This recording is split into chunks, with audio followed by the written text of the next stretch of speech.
Albishirin ku mutane Anas Magu Fonsto wa'anda suke bibiya ta kai tsaye ku taya ni da murna na samu verification a Instagram. Nagode sosai da goyon bayan ku na samu wannan matakin. Bari na koya muku yanda za ku shiga Google Map. Wannan ba Google Map bane, wannan normal wanda zaka na ganin gidaje ana iya kiransa Google Earth ne ko menene.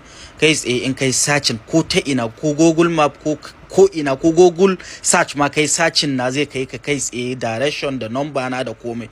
Ga kamar yanda nayi searching na wannan kai tsaye zai nuna maka inda nake kamar yanda na shiga Chrome yanzu ko wannan Safari nayi searching Anas Magu Fonsto gashi na ya kawo ka ya nuna maka phone number ga direction ga komai ga phone number na asalin phone number na kamfani na sannan ga da direction. Bari mu samu ga address na kamar yanda kuka gani ga lokacin da nake budewa ga lokacin da nake fitowa komai zai nuna maka. Bari mu shiga Google Map kai tsaye ku gani. Kun ga kamar yanzu haka na shiga Google Map daga inda nake zuwa wajen da zan je zuwa store na zai kai ni minti 26 nake tunani.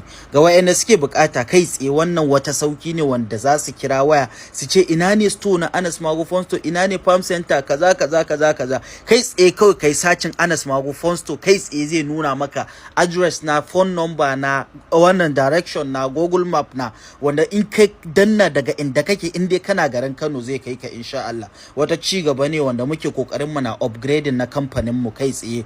Kar ku manta ku yi sharing na bidiyon nan, kuna sharing na bidiyon